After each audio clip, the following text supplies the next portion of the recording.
atrasado, vê depois. Uhum. Tá? Pronto, tá gravando. Obrigada, mãe. Parece que dormiu. Não sei, fica Ó, esperto que eles não parecem bem chegou, querendo vamos entrar ver aqui, aqui. esse daí pra Chegou o atualizar. Igor. Tá. Obrigada. Depois você traz uma aguinha. Vamos ver aqui. O Igor também chegou. Falta os meus R3. Cadê os R3? Ó, todo mundo no vídeo, hein? Esse negócio de deixar a foto só. Vamos ver se a galera tá aí. Pode abrir na câmera. Eita, se tiver alguém pelado. É, em cima é roupa de balada, embaixo é pijama. É, Obrigada, amor. assim, então eu não... Nem... Vamos lá.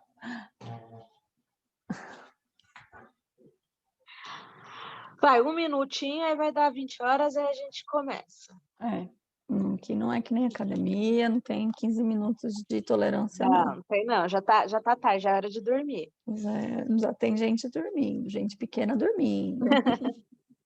Tentando, né? Não tá ainda. Bem, o seu comando, manda. Tá bom, assim que der 20 horas aqui, eu começo. Beleza. Aí eu acho que agora que você virou anfitriã, é você que aceita as pessoas. Ah, é? Não, Amiga. Vai ter Mas não somos nós duas? não sei, ó, porque o Igor Que eu- apareceu aqui e eu não tinha autorizado ele, não. Ah, Tipo, ele é? não apareceu o negócio de autorizar Igor. Ask to start video. Não, Aí mas você tem que ir no participantes, ver se não tem nenhum participante perdido. tá, deixa eu ver. Na- Admite, a Tainá. Ah, então foi isso. Isso, ó. Tinha uma galera perdida. Mais alguém? Olá, boa noite. Boa noite. Bem-vinda. Boa noite. Obrigada. Boa Casa noite. sua. Obrigada. Agora, vamos lá. Se por um acaso aparecer algum residente perdido, eu te aviso para aceitar. Tá, Tá? combinado, Eu vou então. silenciar meu microfone, mas aí na hora que eu precisar falar, eu falo, tá? Eu vou silenciar aqui. Vamos começar, então. Mas podia abrir as câmeras aí, hein? Todo mundo, hein? Bem, você bacaninha, hein? Vamos lá. Deixa eu ver aqui. Pronto. A aulinha de hoje, gente, é anestesia para oftalmologia. Todo mundo já me conhece, né? Acho que a Amanda é quem menos me conhece, mas os R's todos já estão acostumados um pouquinho. É uma subespecialidade da anestesia, cai bem pouco em prova. Eu fui atrás, muito pela minha história pessoal, eu fiz um ano de oftalmologia logo depois que eu saí da faculdade. Em 2008 eu me formei, em 2009 eu fiz oftalmo, em 2010 eu desisti. Mesmo assim, nenhum conhecimento é perdido. Hoje em dia eu faço bastante oftalmo, principalmente para minha sócia, que é oftalmologista. Miriam, não sei quem é, vou admitir aqui. Será que Não. Então, é um pouquinho diferente para a maioria das pessoas, mas está no nosso dia a dia. Às vezes a gente nunca foi no gastroenterologista, mas a gente com certeza já foi no oftalmologista. E a oftalmologia ela é muito dinâmica e o espectro de pacientes ele vai desde os meus RNs, das cataratas congênitas, né, até as cataratas senis, né? E nisso a gente passa tanto pela plástica ocular, a gente faz as blefaroplastias, os tumores, os calásios, as alterações de ducto lacrimal. A gente passa pelos pacientes, os diabéticos, os hipertensos, os vasculopatas, que são os pacientes que descolam retina, né, que tem uma vasculopatia grave, que tem lesão de órgão-alvo, normalmente retina, rim, né, coração. Os pacientes do glaucoma, que também têm algumas comorbidades, eles têm um leque de comorbidades que são compartilhadas com o paciente que tem glaucoma. né? Os tumores, né? Oncologia, né? E aí a gente parte junto com a cirurgia plástica, cirurgia oncológica, né? Para as eviscerações, as enucleações e as exenterações, né? Isso são 3 cirurgias diferentes. A gente vai comentar um pouquinho mais para frente. As crianças que fazem muito cirurgia de estrabismo e até os adultos que deixam para operar mais para frente. A maioria das pessoas hoje em dia quer fazer cirurgia refrativa, é uma cirurgia bem simples, bem comum, bem banal também, mas que às vezes nós somos solicitados a anestesiar para um pouco de conforto, né? A maioria é feita sob anestesia local. Os transplantes, né? E os exames sob sedação. Esses a gente já está um pouco mais habituado, ou talvez já tenha até feito, né? Os pacientes que têm parkinsonismo, que têm DPLC, ou pacientes que têm autismo. Agora eu tenho pegado bastante. E todas as urgências e traumas específicos que a gente vai olhar mais para frente, umas fotos bem legais, tá? A gente tem alguns princípios na anestesia para oftalmologia um pouco diferente, né? Um deles é a sedação consciente, né? Tem alguns protocolos de alguns hospitais. O pessoal muito do Rio de Janeiro gosta de usar clonidina para sedar, o nilperidol, a reversão da sedação, porque o paciente ele precisa sair de sala, às vezes andando, né? Nos projetos de catarata, você tem 30, 40 pacientes para operar num dia só, então eles têm que entrar, você tem que dar ansiólise, dar meios para o cirurgião operar, incluindo aqueles pacientes que são mais ansiosos, e ele tem que levantar e ele tem que sair depois de uma cirurgia de 10, 15 minutos. Então, é muito dinâmico, é muito rápido, né? Entre eles, o diazepam a gente faz mais para idosinho, e aí ele confere essa ansiólise de uma forma que não deixe ele fora da consciência total, né? A gente consegue conversar com o paciente mais calmo, né? A gente precisa da imobilidade, é uma cirurgia muito delicada, uma cirurgia muito fina, né? A gente não pode estar com um paciente ansioso, e aí vai do nosso expertise, eu falo bastante para os meninos, a gente tem que saber como não se meter em roubado, indicar uma geral, incluindo para uma cirurgia de catarata. Um despertar tranquilo, uma cirurgia delicada, pontos com fios muito finos, a gente não pode tossir, né? E a gente tem os reflexos que são ligados ao vácuo, né? Que são os reflexos de náusea e vômitos, o reflexo oculocardíaco, o tão temido, né? Da aferência vagal, né? O controle da pressão intraocular, quando a gente tem alguma cirurgia de rafia de córnea, de trauma, né? A maior parte dos nossos anestésicos também tem influência nessa pressão intraocular, às vezes aumentando, às vezes diminuindo por diferentes mecanismos, né? E o controle de sangramento, controle de pressão, porque é uma cirurgia que requer um controle fino de hemostasia, né? A gente usa o cotonete, é interessante. Tá sangrando bastante, é quase nada, mas atrapalha bem o cirurgião. Não tem como falar de anestesia para oftalmo sem falar de anatomia. Eu vou fazer uma basezinha para vocês do arcabouço, começando pelo arcabouço ósseo, né? A gente tem a linha da face e a base do crânio, né? E o nosso arcabouço ósseo, que compõe a órbita, são mais ou menos 6 ossos, né? Sendo que o forame da órbita está no osso esfenoide, né? Cada ponto, depois a gente olha mais para frente, tem um pedacinho de um ossinho diferente, né? O nasal, os maxilares, mandibular, e eles compõem a base da órbita, tá? Nosso eixo da face, 45 graus, sendo a base reca. Pelo forame oftálmico, a gente tem a maior parte da inervação da região do cone oftálmico, né? Do cone da órbita, tá? A gente tem a inervação que vem pelo trigêmeo, né?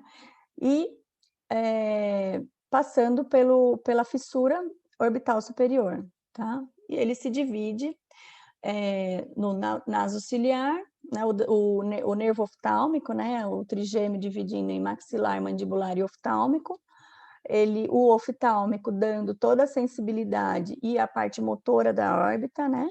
A gente tem a parte sensitiva, tanto pelo segundo par, o oftálmico, né? E o quinto par, né? Todos eles vindos do oftalmológico, do oftálmico, né? E os nervos motores, né? O terceiro, o quinto, deixa eu admitir alguém aqui. E o sétimo, que são os nervos da parte motora da órbita, né? Cada um deles, eles têm uma aferência muscular e faz com que essa mecânica da órbita, com que a gente tenha o olhar compartilhado, tanto para um lado quanto para o outro,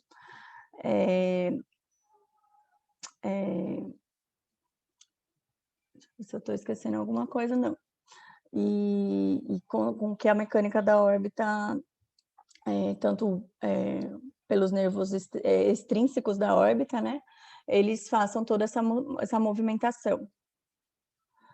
Essa foto aqui não é para a gente decorar a anatomia de nada, né, não é nem nossa área de atuação, mas é só para a gente ter uma ideia de onde o feixe, de onde a malha vasoarterial, ela se encontra em maior predominância, sempre mais próximos à região muscular, né?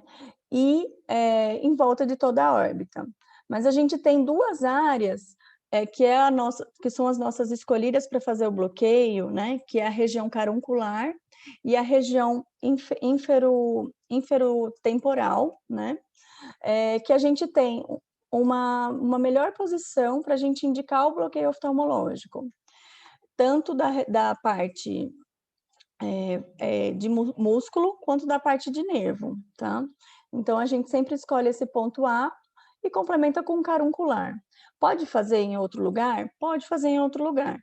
Mas a gente, vocês estão vendo que aqui em cima, que também é um dos espaços que a gente pode fazer, o temporal superior, a gente tem uma distância entre a esclera e o arcabouço ósseo um pouco menor do que na parte inferior. Então, o exame que a gente vai fazer, o finger index mais para frente, ele é mais fácil na borda inferior temporal do que na superior, e acaba que a gente tem um espaço um pouquinho maior. O caruncular, da mesma forma, só que a gente tem o anteparo do ossinho nasal aqui para nos guiar, tá? Então, a gente acaba trombando com ele um pouquinho mais para frente, a gente progride pouca agulha. Então, ele acaba dando uma noção um pouco melhor de espaço para a gente do que os outros pontos. Falando um pouquinho do reflexo Rock, né, o óculo cardíaco, como a gente já tinha comentado um pouco anterior, a nossa aferência do nervo trigêmeo, qualquer parte da órbita, né, a gente pode desencadear o reflexo vagal, tá? Então, seria um reflexo trigêmeo vagal, né? Qualquer parte. Ah, uma cirurgia de catarata você pode ter? Mais raramente, sim, pela intensidade do estímulo. Né? Mais raramente podemos ter, mas pela intensidade do estímulo não é comum, não é usual, né? As cirurgias mais comuns são as cirurgias de criança, que tem um reflexo vagal já exacerbado, aquele mesmo perfil, mulher, jovem, magra, né? Que já tem histórico de outros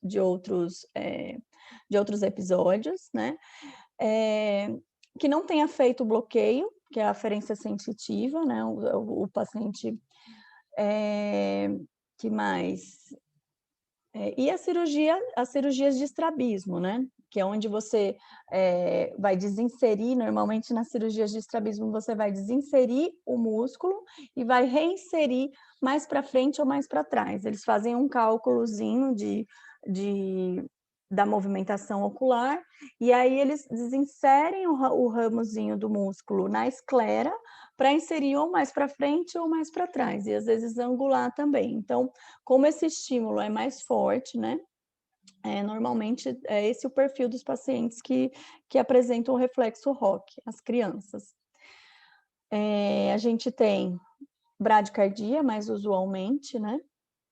O músculo mais forte que a gente tem é o reto medial, então ele também está mais implicado nesse reflexo. E como tratamento, se a gente teve uma bradicardia, uma parada cardíaca ou uma bradiarritmia, primeiro, avisar o cirurgião, parar de estimular, oxigenar, e se a gente precisar fazer atropina. É bem discutível na anestesia pediátrica se a gente faz atropina antes, atropiniza todo mundo, acaba sendo uma grande discussão, cada um faz do seu jeito, não tem muito consenso. A parte boa é que os bloqueios eles previnem e é um reflexo fadigável, né? Então, o primeiro estímulo ele é muito intenso, pode até levar a uma parada cardíaca transitória, mas os outros estímulos, com atropina ou não, eles vão sendo menos intensos, então a gente consegue ter a gente consegue ter um controle melhor depois do primeiro susto, tá bom? Deixa eu passar. Ai, onde que eu estava passando? Pronto. Aqui, todos os componentes da nossa órbita juntos, né? Os músculos extraoculares, a inervação sensitiva e motora, né? Do trigêmeo, a inervação que vem pelo forame orbital. A parte do arcabouço conjuntivo, da gordura, né? E a vasculatura. Então, a nossa órbita é completamente preenchida, né? Eu quero chamar a atenção de vocês aqui, porque para o que a gente chama de equador do olho. O equador do olho, ele o maior eixo longitudinal do olho, seja ele vertical, seja ele horizontal, tá? Por que a gente fala isso? Porque esse é o nosso parâmetro tanto de inspeção da cavidade, quanto para a gente avaliar se a gente está querendo fazer um bloqueio intraconal dentro do cone, tá? Ou periconal, próximo ao cone, mas não dentro do cone, ou um bloqueio bulbar, peribulbar. Então, o equador do olho, ele define se a gente injetou próximo do equador do olho, a gente está próximo do bulbo ocular, se a gente avançou periconal ou dentro do cone intraconal. Tá, gente? Aqui falando sobre a anatomia intrínseca do olho, esclera, coroide e retina, a esclera sendo o nosso arcabouço conjuntivo, né, a nossa parte rígida, a coroide, a malha venosa, veno-arterial, e a retina propriamente dita, que é a parte sensitiva do olho, né? Esclera, coroide e retina. A esclera, na parte anterior do olho, ela se continua com na parte da abertura ocular, se continua com a córnea, fazendo essa fusão na região perilimbar, tá? Essa região de transição a gente chama de limbo. A região anterior é a câmara anterior, formada pelo líquido aquoso, né? A gente tem a abertura da íris, né? Também feita pela musculatura ciliar. E aqui atrás a gente tem o cristalino, tá? Que é movimentado pelo corpo ciliar. Tá bom, gente? Mais ou menos por aí. Aqui é um slidezinho super bonitinho de Singapura. Ele é um slide até antigo, 2010. Nossas crianças nem usavam tanta tela quanto usam hoje. Mas eles relatando que as crianças devem brincar fora do ambiente mais fechado, dos ambientes de tela, porque a gente tem uma incidência aumentada de miopia na população geral. Eles veem isso, eles mediram isso, e é um programa nacional de saúde em Singapura. Aqui a gente não tem um programa tão bem estruturado, mas é evitar o uso de telas na formação das crianças, né? Para elas conseguirem terem atividade externa para brincar com essa acomodação visual, né? Então, vamos falar um pouquinho dos bloqueios, né?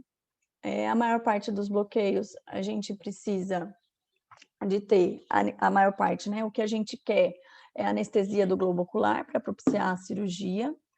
E a gente pode ou não querer uma acinesia, que é a movimentação, né? Parar de movimentar, né? Se o paciente, principalmente se a gente faz uma sedação consciente e o paciente, uma cirurgia um pouquinho mais prolongada, por exemplo, uma cirurgia de retina, a cinesia é bacana. A maurose temporária também, porque a maior parte da limitação da cirurgia sob anestesia, sob sedação consciente, é a sensação de claustrofobia do campo cirúrgico e também o incômodo da luz, né? Algumas cirurgias a gente pode precisar ou não da ptose, né? E o bloqueio da abertura ocular do músculo elevador da pálpebra, né? Então, a gente tem duas técnicas de bloqueios, as técnicas acinéticas, né? Que o globo ocular ele fica parado, né? E eles são os bloqueios periconais, né? Os intraconais e os periconais, como eu tinha mencionado para vocês anteriormente, né? O retrobulbar, né? Atrás do equador do olho, o peribulbar em torno do equador do olho e o periconal dentro do cone. E as técnicas cinéticas, né? Que são aquelas que a gente quer basicamente a anestesia, mas a gente não precisa dos outros, paralisar ou que tenha maurose. Então, a gente pode fazer com anestesia tópica, as cirurgias curtas, ou as episclerais, né? Que eu vou mostrar mais para frente uma foto para vocês. Já tinha mencionado para vocês o espaço peribulbar extraconal. 2, a gente tem o espaço extraconal, né? Oi, voltei. 2, a gente tem aqui o espaço periconal, né? Mas ainda assim extraconal, então é uma confusão de nomes, né? A confusão se desfaz quando você sabe o que é cone e o que você sabe o que é bulbo. Bulbo é o equador do olho, né? Então, assim, às vezes a gente em prova fala, meu, extraconal, peribulbar, que desgraça é essa, né? Então, quando a gente conhece um pouquinho a nomenclatura, melhora. E os intraconais, de fato, que é dentro do cone muscular. Pela proximidade que a gente tem do nervo óptico, eles são bloqueios um pouquinho mais arriscados, eu vou mostrar lá, em termos de complicação, mas a gente tem uma latência diminuída. Então, você vê que algumas pessoas fazem bastante intraconal nessa intenção de começar a cirurgia logo. Aqui é uma fotinho da inspeção da nossa cavidade da órbita, tá? Para a gente ter um bloqueio com mais segurança. Vou admitir o Henrique aqui. Ai, foi. Será que foi? Entrou. Para a gente ter um bloqueio. Ele entrou, será? Henrique.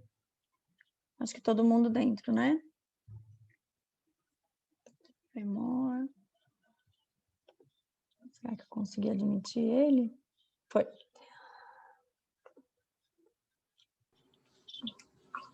Deu certo?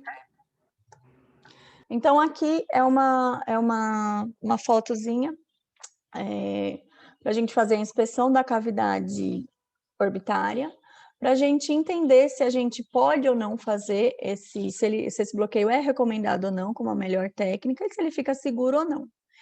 Tem pacientes, e tem uma foto logo depois, que você, fazendo a inspeção da cavidade ocular, principalmente na borda inferotemporal, você consegue elevar completamente o olho. Você consegue ter a ideia, incluindo de onde que está o equador do olho, né? A gente acaba fazendo uma proptose com a mão, né? E consegue elevar um pouquinho a órbita. Esse olho está perfeito, né? A gente vai rechaçar um pouco o olho para cima e entrar com a agulha aqui embaixo, tem espaço de sobra, né? O olho fica bastante exposto, incluindo tem paciente que tem aquele olhão grande, assim, você fala, bem proptótico, você fala, já vi tudo, tá tranquilo. O Finger Index 2 é aquele paciente que você consegue rechaçar, movimenta, né? Mas você não consegue ver o equador do olho, né? A maior parte do olho, né? A primeira metade do olho. Mas você sabe que ali a gente tem um espaço seguro. O Finger Index 1, você bota apenas uma pontinha do dedo entre a órbita e o globo ocular. Já fica. E o 0 é quando você não consegue levantar nada do globo ocular. Esse daí é aquela órbita bem funda, o olhinho que fica bem baixo, normalmente é o paciente hipermétrope. Ele tem um olho pequeno, né?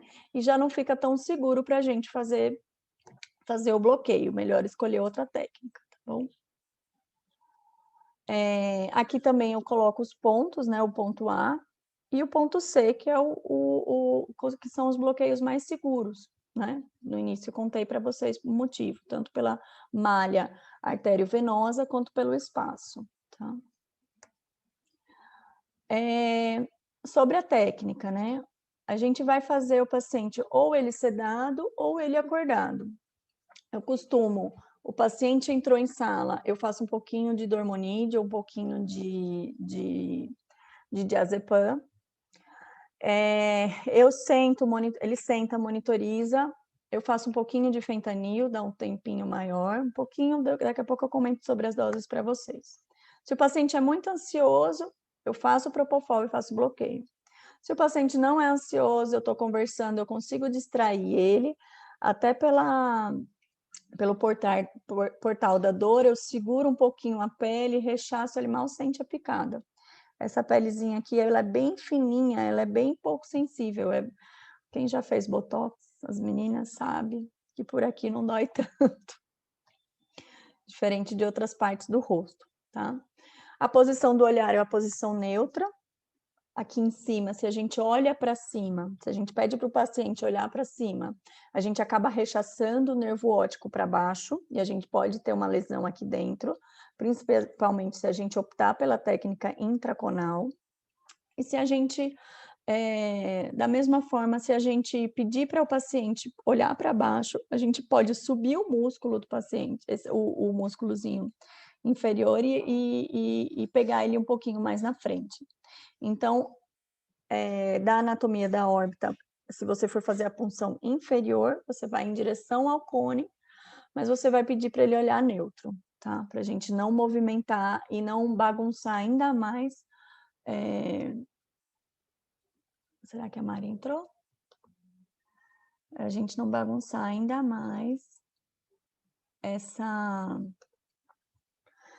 anatomia que já é tão delicada e tão próxima. Vou passar aqui. Sobre as agulhas, né?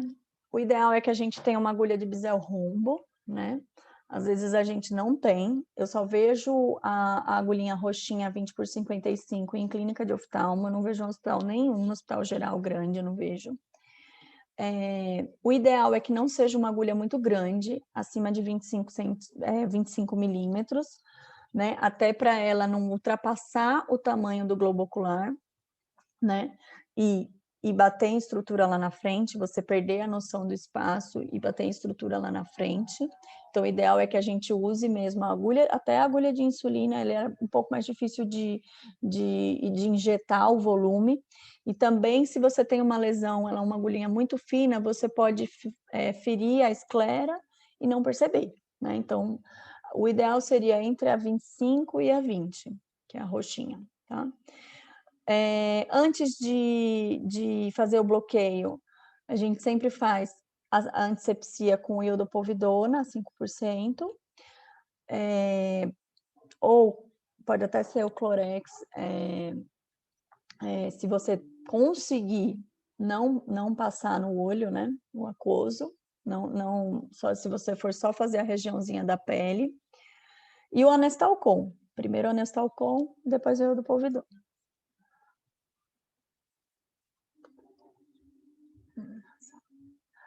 As soluções anestésicas usuais, padrão, tá?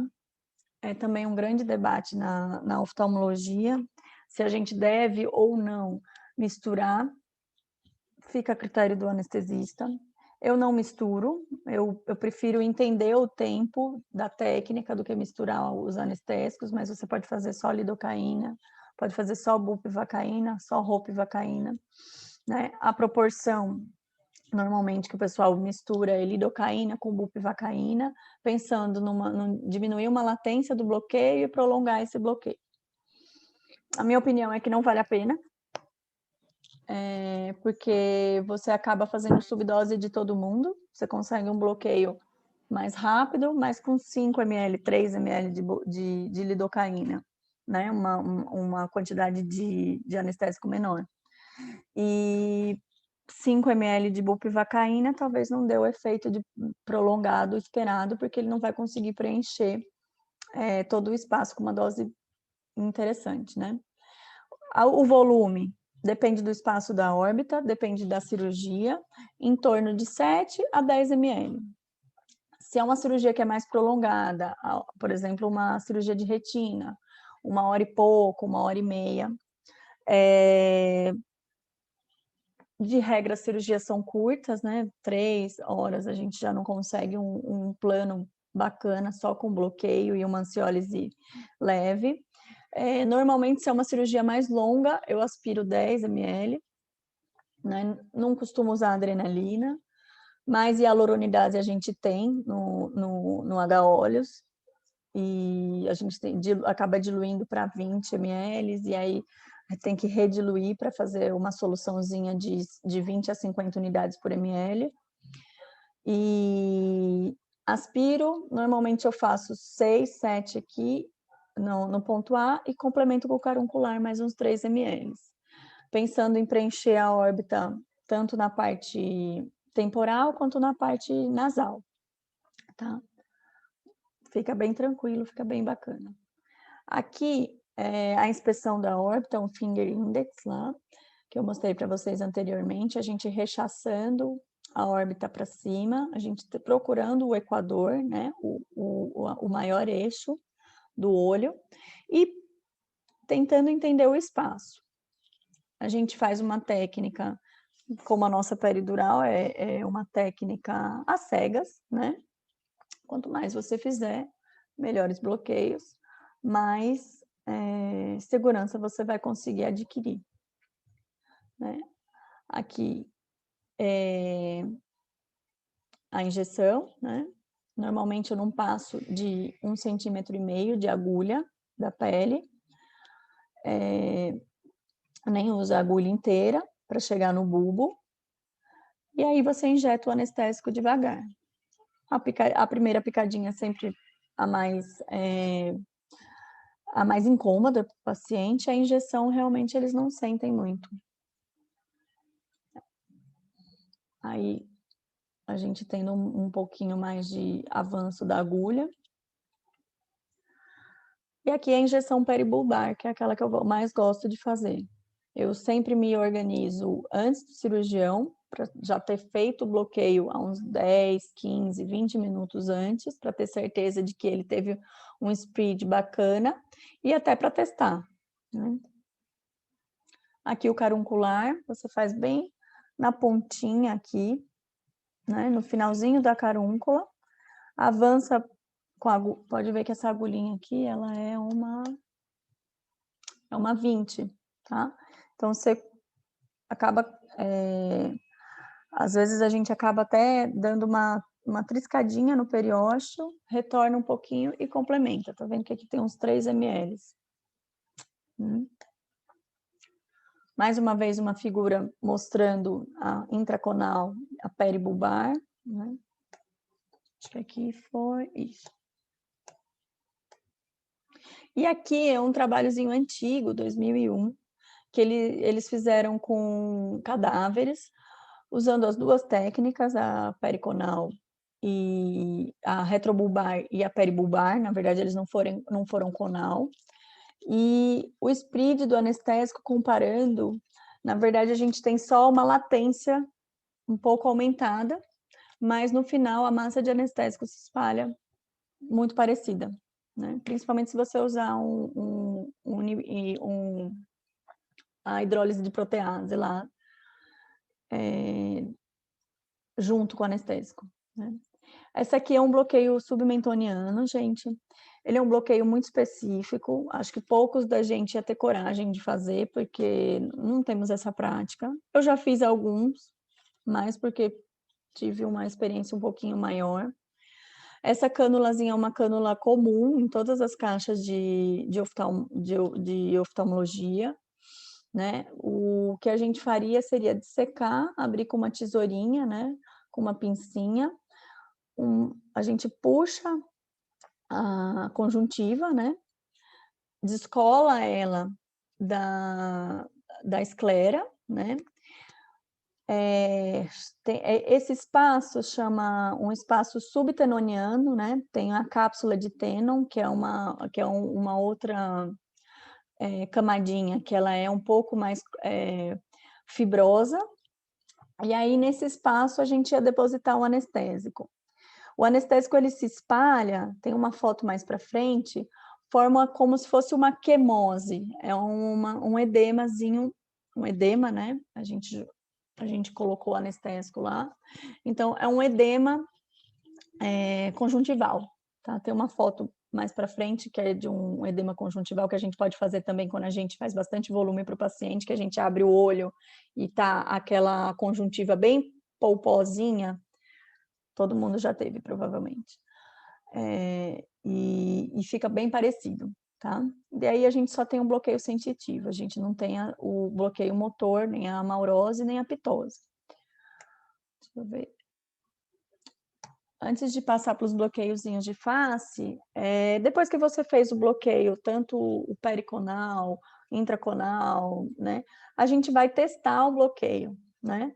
E a gente vai fazer a testagem principalmente com a musculatura extraocular, né? Então, você vai pedir para o paciente seguir seu dedo, né?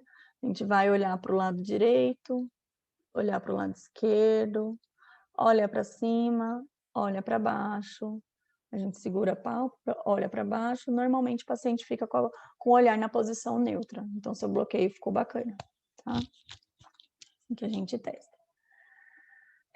Tem algumas cirurgias que principalmente as cirurgias de face, que a gente quer a cinesia da pálpebra, mas a gente não precisa a maurose e a gente não precisa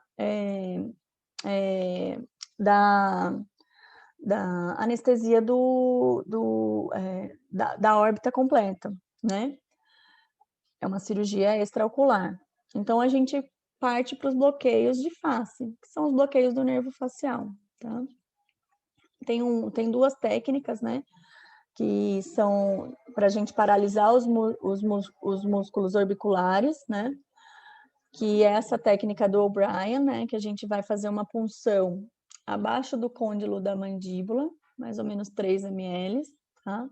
Nessa emergênciazinha do forame estilomastoide, tá? E a gente consegue essa cinesia da pálpebra. Se a gente quiser fazer uma menor massa de anestésico e fazer um bloqueio mais local, a gente vai para uma emergênciazinha aqui, mais próxima da região lateral da órbita, né? Próximo do osso zigomático. A gente infiltra 1 ml para cima, 1 ml para baixo, mais ou menos em leque. Essa técnica chama de Van Litt. As complicações dos bloqueios, né? A maior parte das complicações, elas são raras, né?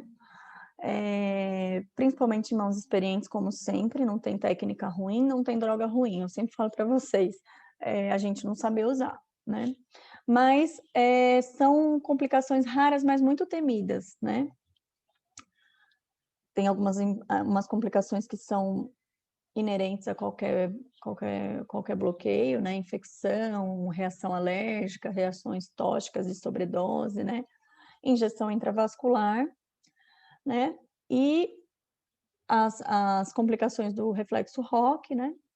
E às vezes a gente consegue perfurar algum músculo, e aí a gente consegue mexer nessa dinâmica muscular, que todos os músculos eles são contrapostos, né? O reto medial ao reto lateral, e causar diplopia nos pacientes.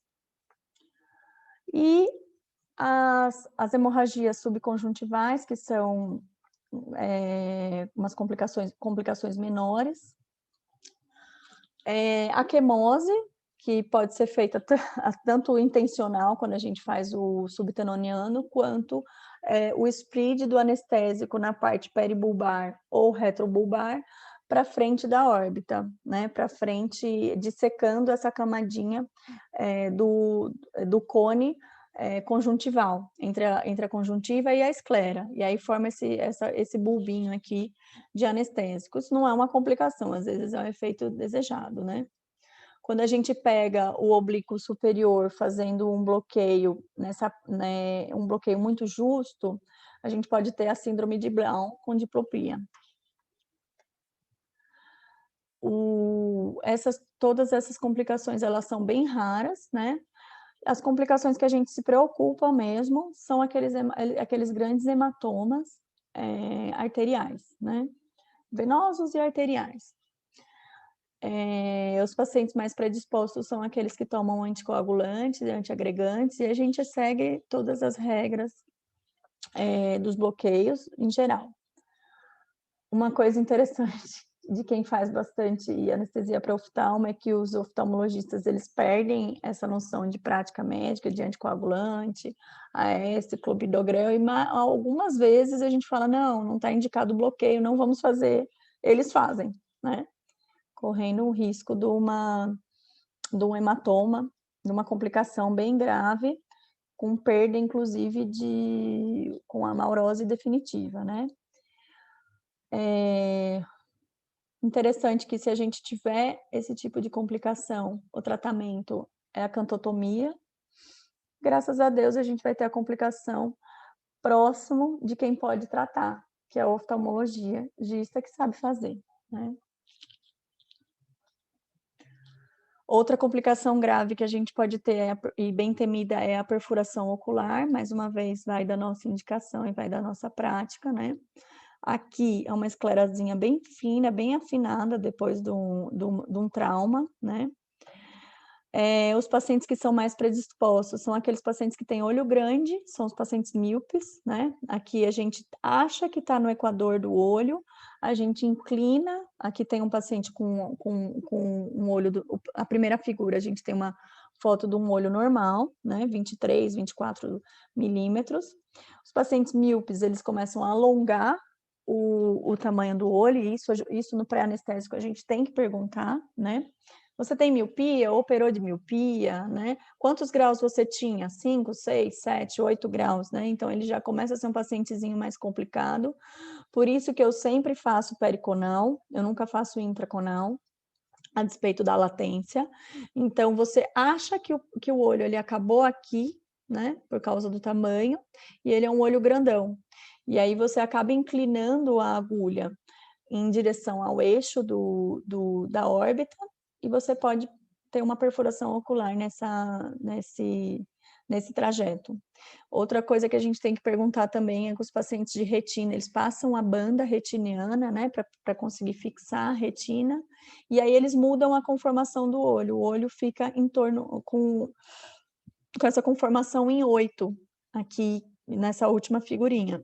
Então, nisso, você tá imaginando um espaço periorbital de um jeito e ele acaba sendo de outro. Isso tudo a gente consegue ter informação no pré-anestésico, tá? Então, das complicações graves, né, a perfuração ocular, a lesão do nervo óptico, a oclusão de artéria ou veia central da retina, né? E algumas complicações que também são raras, mas a gente ouve falar de vez em quando, é raro, mas acontece muito, eu já vi duas, né? Que é a história da RAC total, né? Perda da consciência, síncope, convulsão, porque a gente não pode esquecer que o nervo oftálmico, ele é uma parte do sistema nervoso central. Ele tem a bainha e o spread de anestésico pode acender, né?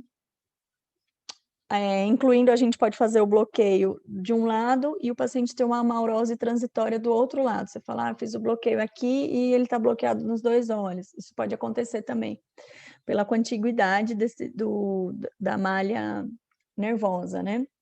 Apneia, convulsão, sintomas de raco total e parada cardiorrespiratória de difícil reversão por anestesia do tronco cerebral. Aqui, continuando os bloqueios de face, isso às vezes eu até estimulo vocês a fazer nas cirurgias de neuro, né? Falo, gente, vamos fazer um bloqueio para pinar, né? E os ramos, né? Mandibular, maxilar e oftálmico. Né? Aqui os bloqueios, mais um pouquinho do bloqueio de face, vamos falar um pouquinho das incisuras supraorbiculares, né, onde a gente faz toda essa parte da calota e da pálpebra superior, né, a gente palpa na gente mesmo aqui esse espaçozinho onde sai a inervação supraorbitária, né? E a gente faz mais ou menos 1 a 2 ml de anestésico, já é suficiente. Aqui embaixo também a gente tem um nervo infraorbitário, passando pelo forame, é fácil de palpar, e a gente tem a inervação da pálpebra inferior, sensitiva, né? Junto com essa partezinha da asa do nariz. Às vezes a gente pode fazer para complementar, principalmente em cirurgia de canal lacrimal. Aqui também o naso ciliar, que a gente pode pegar aqui na emergência da pálpebra, da órbita, né, próximo à carúncula, né, só que é um bloqueio de pele, né, não seria é o bloqueio do nervo nasociliar. E aí também para complementar nas cirurgias de canal lacrimal. Um bloqueio muito caprichoso a gente usa bem pouquinho, né, do canal lacrimal aqui também. Um bloqueio mais local. E aqui falando um pouquinho sobre a interação entre as drogas e a pressão intraocular, né. A gente tem, voltando um pouquinho no início da aula, aqui a gente tem a córnea, tem a camada cribriforme e a rede trabecular. Ela é responsável pela produção do humor aquoso, que são escoados pelo canal de Schlemm, o pessoal fala. Né? Então, a gente tem o nosso olho composto tanto pelo humor aquoso quanto pelo humor vítreo, né? A parte do humor vítreo na região posterior da câmera posterior, que a gente chama, atrás do cristalino, tá? Tem algumas medicações que elas aumentam a drenagem e tem outras medicações que diminuem a produção do humor aquoso, né? E esses são os nossos colírios, né? Então, quem diminui a cetazolamida e o timolol, né? Então, o paciente que tem glaucoma, a gente pode fazer esses colírios pensando, né, numa diminuição e uma diminuição da pressão intraocular, né? E outros que aumentam a drenagem, né? Entre eles a pilocarpina. Mais especificamente para a gente, né, as medicações que aumentam e diminuem a pressão intraocular, que a gente pode fazer ou deixar de fazer, né? As que diminuem a pio, que os halogenados, os anestésicos venosos, os relaxantes adespolarizantes, né? Num primeiro momento, os despolarizantes, eles aumentam o tônus pela fasciculação do a succinilcolina, pela fasciculação dos músculos também intraorbitários, né? Então, aumentaria a pio, mesmo que momentaneamente, então evitar, né? Todas as medicações que a gente faz de uso convencional, exceto a ketamina, e a gente também não faz o NO2 muito na nossa prática, elas elas diminuem a pressão intraocular. Então, são bons indutores anestésicos para a gente, né? Além de tudo, elas fazem miose, que também diminui a pressão intraocular. Tudo que fizer diminuir o retorno venoso também da cabeça, diminui a pressão intraocular também, tá? Uma pressão arterial alta, uma PaO2 alta também é maléfica para o nosso paciente. Então, a gente sempre tem que estar na anestesia geral, se for um paciente de cirurgia de glaucoma, atento, né? O próprio cefaloaclive ou cefalodeclive, né? Para não fazer, para a gente não aumentar o retorno da região cefálica. Os próprios bloqueios, então tem muitos cirurgiões de glaucoma que não querem que a gente faça bloqueio, porque aumenta o conteúdo intraorbitário e aumentando um pouquinho a PIO, então eles aumentam também. Então tem cirurgião que fala, vamos fazer um bloqueio com uma dose mais baixa, porque também é uma cirurgia, às vezes, que tem um pós-operatório mais chatinho, com relação à dor. E mais especificamente o blefarostato e os espasmos oculares da ketamina, a gente tentar evitar, tá? Tudo isso muito bem conversado, né? Aqui tem uma tabelinha para vocês, depois vocês se divertirem aí o que a gente deve ou não fazer. O mais importante em toda anestesia, isso é geral, é a nossa avaliação pré-anestésica. É a escolha da técnica mais adequada. A técnica mais adequada, às vezes, é a que você sabe fazer melhor, né? E sempre tentando fugir dos apuros, né? Como eu tinha falado para vocês um pouquinho, o paciente entra na sala, eu tento prover um pouquinho a amnésia em torno do bloqueio, a ansiólise, considerar a claustrofobia do campo cirúrgico, porque a maior parte das vezes a gente está com uma máscara de oxigênio e o paciente está apenas com um dos olhos destampado, de frente para a luz, né, do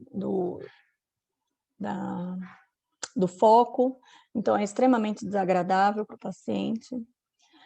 Anestesia geral, paciente que não colabora, né, as crianças, né, por incrível que pareça, homem jovem fazendo catarata traumática é um tormento, já tive que indicar, porque ele não fica quieto, os idosinhos vão super bem, promover um despertar e uma indução bem suave, né, e a gente vai dar alta para esse paciente muito em breve, né, a gente dá alta no estágio 3 de recuperação anestésica, né?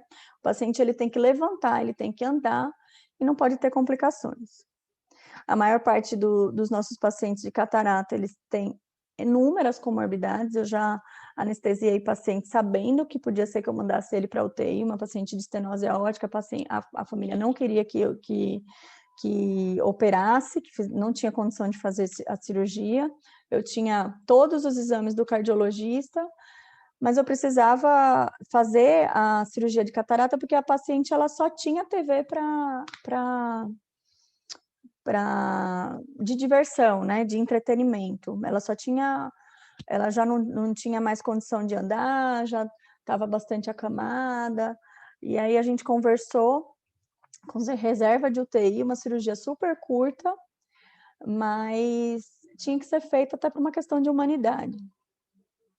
Aqui são as cirurgias de urgência, algumas cirurgias que a gente precisa fazer, os traumas oculares, né, as suturas de córnea, né, os abscessos, né, que precisa drenar, se chega na urgência.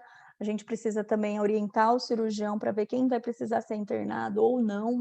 Algumas vezes eles querem enviar para casa por mera falta de prática clínica. Uma briga de...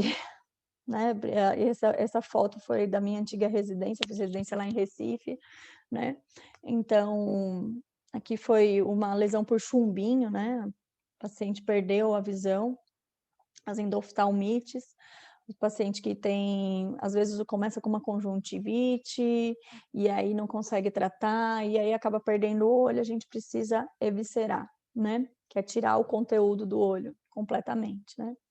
As crises de glaucoma, que eles acabam fazendo o Diamox, né? Que é uma medicação que deixa o paciente um pouco espoliado, então a gente tem que tomar um pouco de cuidado quando a gente vai induzir esse paciente, né? As queimaduras, né? Principalmente as queimaduras por solda, né? Que a gente atende na urgência. Então, a gente tem sempre que avaliar o jejum. Essa foto é super chocante, foi uma briga. Se você pegar minha esposa, eu vou furar seus olhos. Bom, tá aí, tirou o olho do cara. Né? Então, a gente tem que avaliar o jejum, a gente tem que avaliar também o prognóstico ocular, né? O paciente não tem um prognóstico ocular bom, já está com o nervo óptico dilacerado, aí a gente não tem por que a gente fazer a cirurgia na urgência, induzir sequência rápida. Não, o paciente ele não pode ficar com o olho aberto muito tempo, ou é prognóstico visual, a gente tem que colocar a íris para dentro, então a gente tem que avaliar o jejum, avaliar as comorbidades. Né? Aqui é um trabalhinho sobre o uso do ultrassom. Eu já tentei algumas vezes fazer, encontrei bastante dificuldade. A gente tem pouca, na verdade, a gente tem pouca mão. A gente sempre aprende a fazer a técnica sozinha, né? O probe de um lado e a agulha do outro. Mas no paciente oftalmológico, principalmente acordado, a gente precisa também segurar um pouco a cabeça para a gente não mobilizar aquela agulha dentro da órbita. Eu vi um pouco de dificuldade, apesar da imagem ser muito boa, né? A gente consegue ver a agulha completamente. Eu posso até, um paciente que a gente tiver feito anestesia geral, a gente agregar um pouco de... Tudo bem? A gente agregar um pouco de segurança, a gente pode fazer com ultrassom, mas eu acredito que fazendo sozinha com ultrassom, a gente tendo que mobilizar e orientar a cabeça numa técnica de sedação consciente, já acho um pouquinho mais complicado, porque a gente não teria a mão, né? Lá na quarta-feira, a gente tem sempre cirurgia de catarata. Acho que foi com a Tainá uma vez que eu falei, já vamos conversar lá, que a gente consegue fazer. Eu já conversei com o oftalmo e ele comentou que faria, assim, que deixaria a gente fazer, por mais que ele faça sempre com local, mas se a gente fizer em dupla, um segura um pouquinho mais a cabeça, o outro ceda e outro faz a imagem, ficaria bem bacana. Então, se vocês quiserem, tá aberta aí para a gente treinar mais um pouco, mas sozinha eu já acho um pouco mais complicado, porque a gente tem que orientar a cabeça. Esse aqui é também um outro trabalhinho sobre, acho que é em cavalos, né, o uso do ultrassom. É um trabalhinho de medicina veterinária, ele já tem um campo ocular um pouco maior, né, e tem uma visualização bem boa, né. Aqui, no finalzinho da aula, eu vou comentar com vocês sobre proteção ocular para cirurgias não oftalmológicas, né. A gente não raramente se preocupa, né, todo mundo fecha os olhinhos, né. A gente, quando eu era residente, o meu trabalho de TCC foi justamente estudar qual seria a melhor forma da gente proteger os olhos em cirurgias não oftalmológicas, né. A gente fez uma revisão e juntou uma série de recomendações, né. Tem bem pouco trabalho sobre isso na anestesia, né. A Mayo Clinic fez em 2009 um compilado de recomendações, né, e estudando as principais complicações oftalmológicas e cirurgias não oftalmológicas, né, o principal tipo de lesão, né. Disparado, a maior parte das lesões são as abrasões de córnea, né, quando a gente induz o paciente e não fecha logo os olhos, às vezes o crachá, às vezes a máscara, né, deixa o olho semi-aberto, e aí aquele paciente que ele acorda com o olho um pouco vermelho, né? Às vezes a gente fecha mal fechado, né, não tem total segurança de que está fechado, ou fechou e depois descolou, porque o paciente está... o ideal seria a gente tirar essa camadinha mais oleosa da pele para conseguir uma adesão melhor da fita, né? A gente tem as lesões por compressão, e aí a gente tem principalmente as lesões, os pacientes que estão em posição diferente de decúbito dorsal, que é ventral por lesão direta, e lateral, né? E aí a importância da gente ter o equipamento para virar o paciente em ventral. Eu venho conversado bastante isso com a Débora, porque é um risco bem grande, tanto de compressão, quanto por serem pacientes mais predispostos a terem uma lesão definitiva de amaurose. Na minha residência tem um caso super clássico de um anestesista, era um chefe. Ele é um anestesista super cuidadoso, e ele teve um paciente em posição de cadeira de praia, 34 anos, que teve uma amaurose definitiva. Causou um transtorno gigantesco na vida dele. Ele deixou a anestesia por um tempo, então é uma complicação muito drástica, uma complicação que acaba prejudicando não só o paciente que perdeu a visão, mas também o profissional. Esse é um conceito de segunda vítima, né? Quando o profissional ele cometeu um engano, ou ele foi talvez até imprudente ou pouco cuidadoso, causou um mal muito grande para o paciente, mas ele também foi vítima daquela situação, né? Então, esse colega nosso, ele deixou a anestesia, foi fazer psiquiatria e recentemente voltou, porque gostava, né, e tal, mas o processo continuou e ele perdeu, além de bastante preocupação, ele perdeu uma quantidade boa de dinheiro com essa amaurose definitiva que ele teve, e nem foi por compressão, foi por outros motivos que a gente vai comentar um pouquinho mais na frente, tá?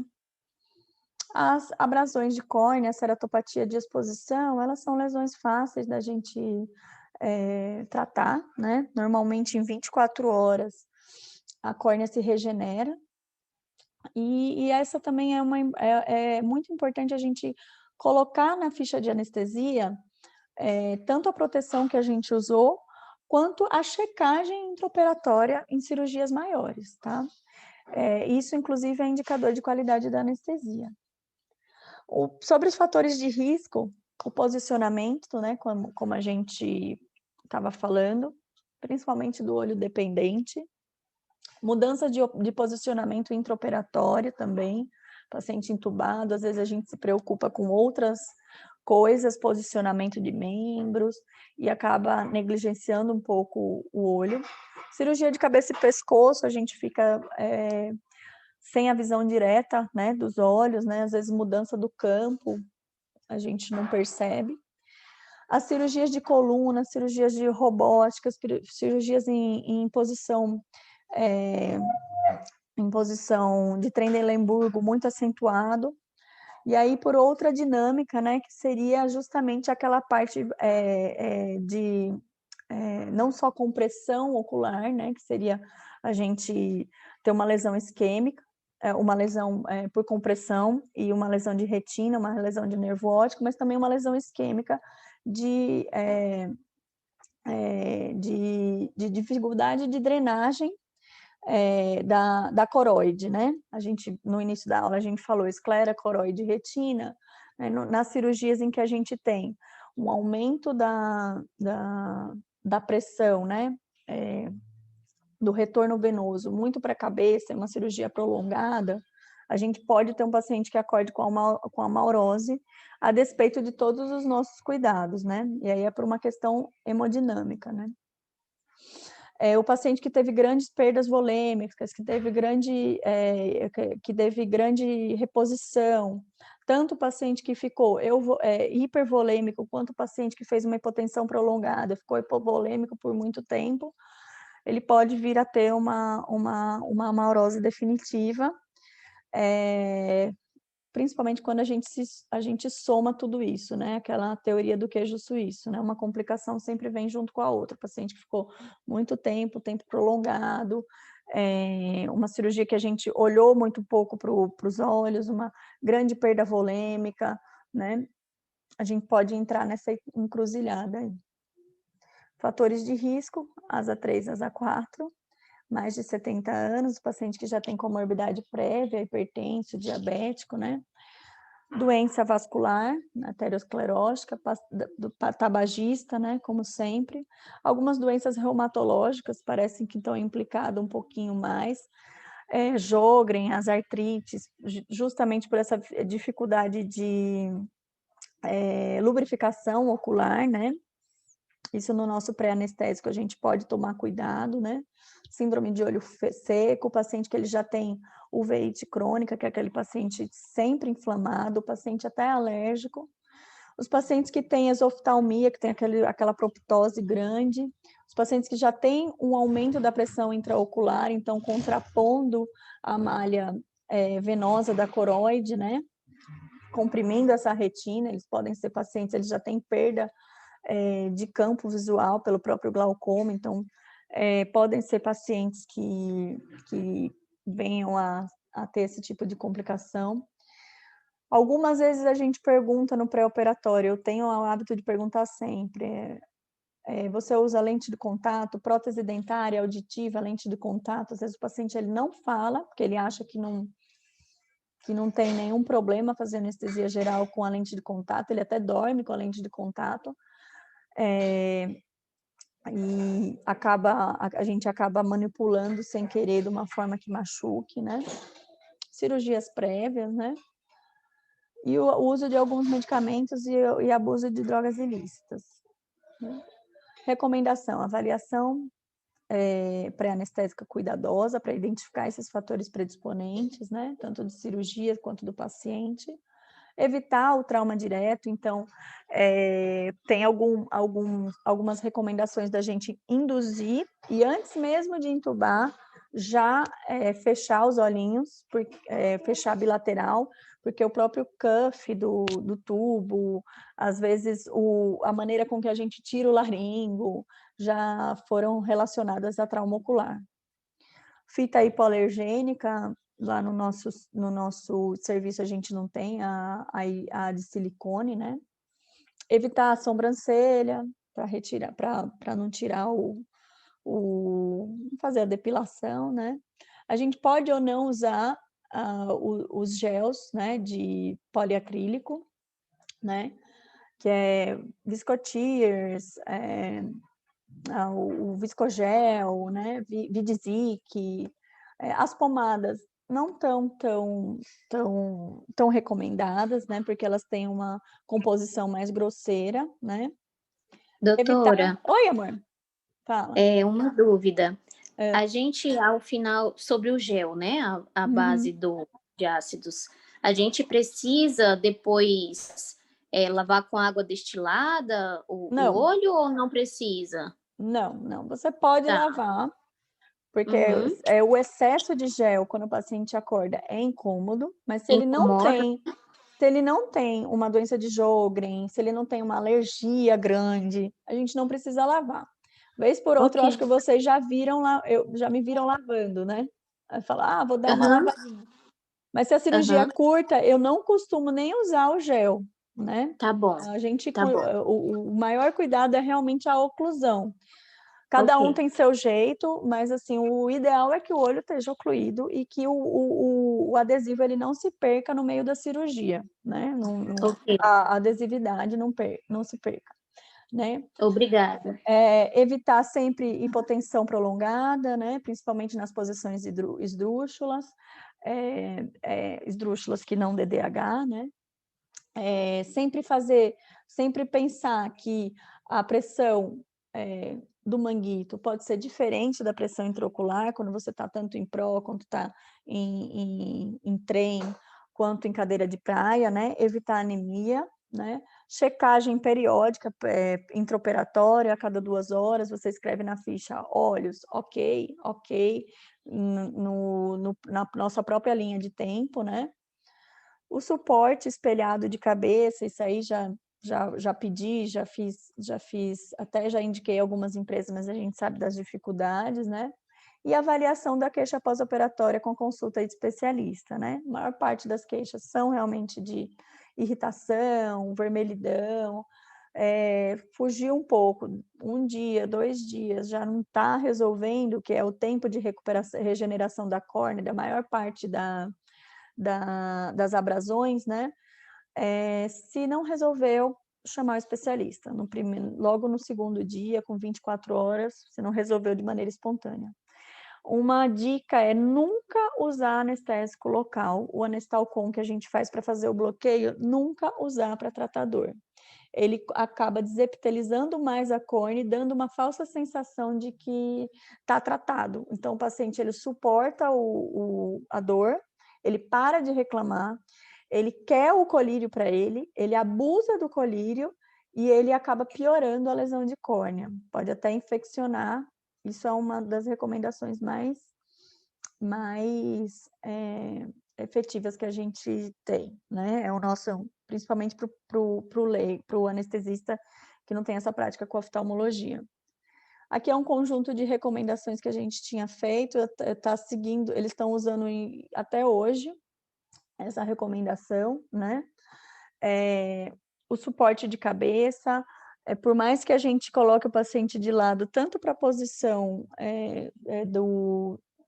do eixo do pescoço, a posição em decúbito ventral, ela deve ser feita com esse coxim em posição neutra, né, principalmente em cirurgias mais prolongadas, e com espelhinho para a gente checar se o olho está ocluído ou não. Aí a gente pode usar um adesivo transparente, né, que a gente às vezes não tem, mas como essa segunda foto aqui das recomendações, você tem certeza de que o olhinho está ocluído, até pela própria fita, te dando essa ideia, né?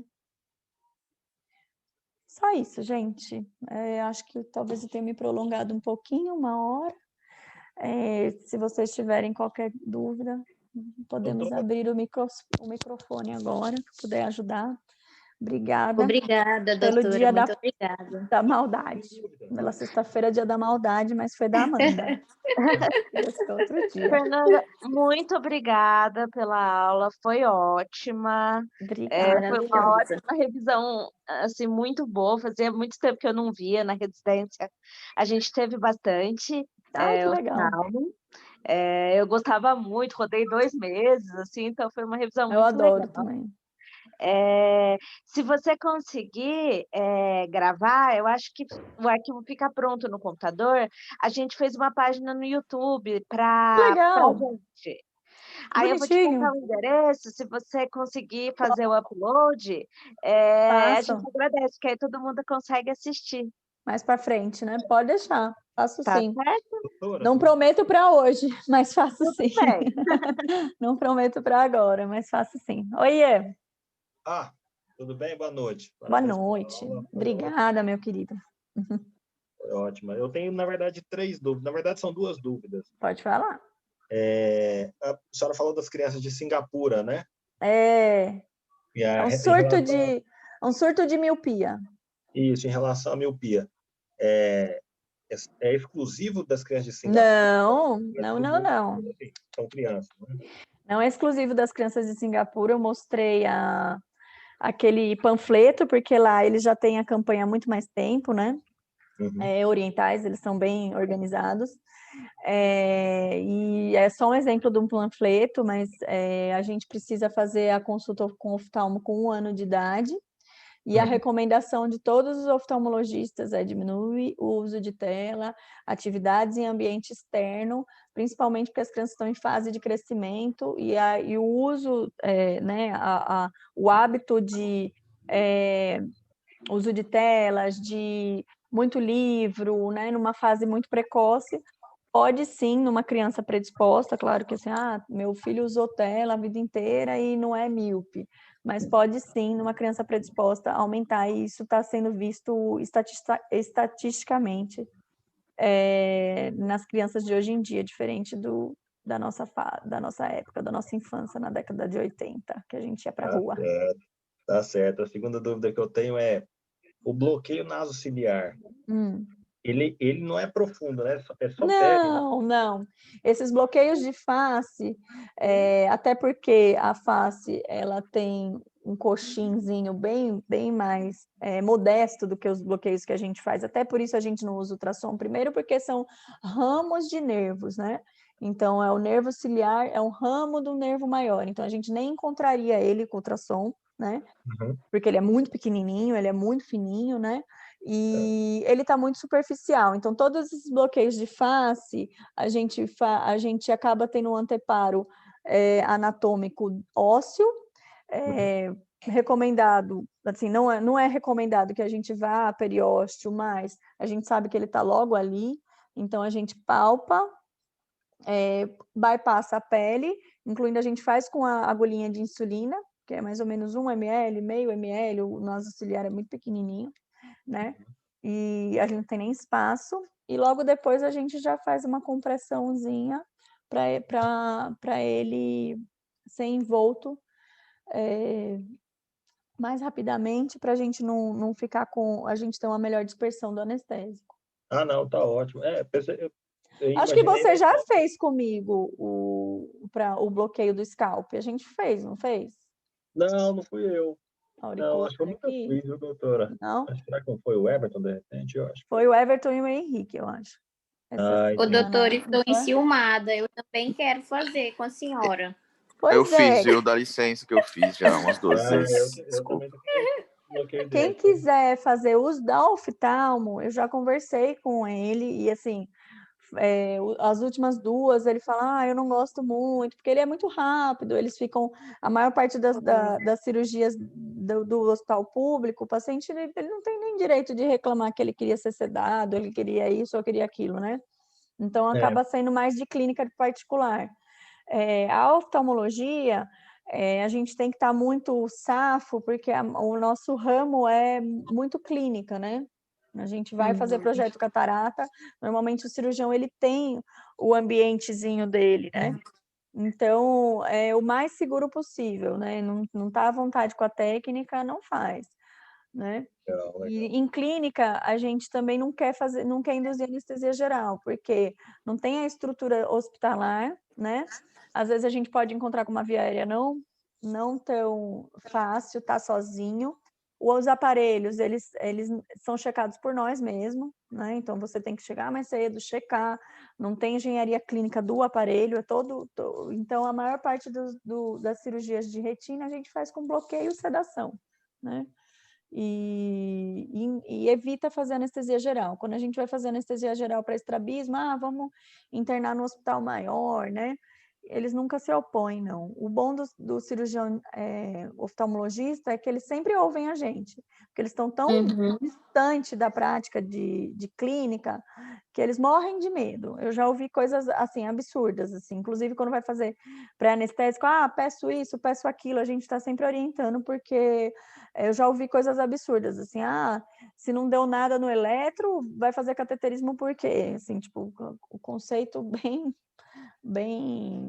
assim, bem parco, assim, de clínica, né?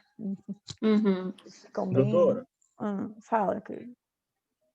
a última dúvida que eu tenho é o seguinte: a gente sabe, por exemplo, a ortop, ela opera muito em cadeira de praia, né? Faz coluna e opera em decúbito ventral, e a gente fica realmente preocupado com essa questão de compressão do nervo óptico. Até no livro fala, né, que durante a cirurgia a gente tem que ficar revendo a possibilidade de compressão, aquele negócio todo. Aí uma pergunta assim, pode falar. título do Copa, amaurose, o que fazer? O que a gente pode fazer na sala se a gente notar que o paciente desenvolveu uma amaurose? Então, assim, tem 2 tipos de causa de amaurose, né? Uma é a compressão direta, né? Isso daí, para a gente, é fácil, assim, relativamente fácil de prever, é sempre a revisão do posicionamento, né? A revisão dos coxins, ver se o paciente não escorregou. A gente, às vezes, deixa o campo por cima, às vezes vale a pena a gente fazer uma barraquinha, porque se a gente não está lá meia hora, checando, né, se a gente não tem esse cuidado, pelo menos quando escorregou um pouquinho o rosto, vou lá, eu vi ele escorregar, eles empurraram um pouco a maca, e aí mudou a posição. Então, a gente deixar mais exposto, então, assinalar na ficha que você foi cuidadoso, porque toda vez que a gente entra num processo, você tem que provar se você é perito, né? Se você foi imprudente ou se você foi negligente, né? Então, assim, perito, você sabe fazer aquilo, né? Então, assim, você sabe fazer anestesia, você tem título de anestesista, você está apto. Negligente, né? Se alguma coisa mostrou e você não fez, né? Ou imprudente, botou numa posição que não estava certa, né? Então, assim, botar na posição correta. Então, sobre a compressão, é muito visualização. Ter os coxins adequados, isso a gente tem que sempre martelar e cobrar. E outra coisa é a questão da reposição volêmica, né? O paciente que ele está hipotenso por tempo prolongado, então, por isso que a gente tem todo o cuidado da medição da PA, em posição de cadeira de praia, porque a gente sabe que em decúbito elevado, a pressão que chega intraocular da artéria oftálmica não é a mesma que a gente mede no manguito, né? Então, a gente nunca deixar o paciente muito, muito hipotenso por tempo prolongado. Se o paciente sangrou, repensar nessas posições, ou em paciente predisposto, o paciente é fumante, o paciente já tem um diabetes, já tem lesão de órgão-alvo, né? Ele já tem, já perdeu o rim, um dos olhos já descolou a retina, já está fazendo injeção intravítrea, já tem uma neovascularização, então esse paciente já está na corda bamba, ele já tem um glaucoma. Por isso que é importante a gente sempre perguntar tudo, né? A gente tem um script pré-anestésico, pré-moldado na cabeça. Quando vocês me acompanham, vocês veem que eu falo um monte de coisa. Não é assim, você tem algum problema de saúde? O paciente fala, não. Aí, quando você vai na medicação, você descobre, ele faz timolol, então, deixar o paciente sempre euvolêmico, o paciente que já tem algumas daqueles fatores de risco, assinalar na ficha que você olhou a cada meia hora, os olhos eles estavam lá, então isso daí ele vai... o paciente, ele, quando vai operar, tem o risco inerente do procedimento, tem o risco inerente de quem está tratando dele, né? Então, se você foi prudente, perito e não negligente, ele acordou com a maurose, você já chamou o médico especialista, escreveu na ficha, provavelmente você vai ser absolvido. Esse colega que eu conheço, ficou mais de 15 anos o julgamento, ele foi condenado, entre aspas, a pagar uma multa, mas não foi uma grande quantia de dinheiro, não. Foi, acho que uns 30 mil, porque ele foi realmente cuidadoso e acabou passando como um risco inerente a uma cirurgia desse porte, tá? Então, se eu puder dar a dica para vocês, eu sempre falo, o melhor anestesista não é o mais estudioso, é o mais cuidadoso, porque ele percebeu uma coisa esquisita, ele não sabe o que é, mas ele vai atrás, porque ele tem muito cuidado com o paciente, tá? E ele é muito cauteloso para fazer as coisas. Essa é a minha maior lição desses R10 de anestesia que eu já estou. Legal. Show. R11 esse ano. Beleza. Obrigado. Obrigada, Imagina, doutora. gente, Muito um obrigada. beijão, boa noite. Obrigado, boa Um noite. beijo, Obrigada boa pela noite. atenção, viu? Bom fim de Obrigada semana. pela aula maravilhosa. Obrigada, vocês são fofes. Beijo, Boa tchau. noite, Amanda, boa beijos. noite. Vamos Boa desligando noite, por aí. obrigada. Tchau, tchau. Imagina. Beijos. Tchau, tchau. Tchau. Amor, como que grava? Paulo.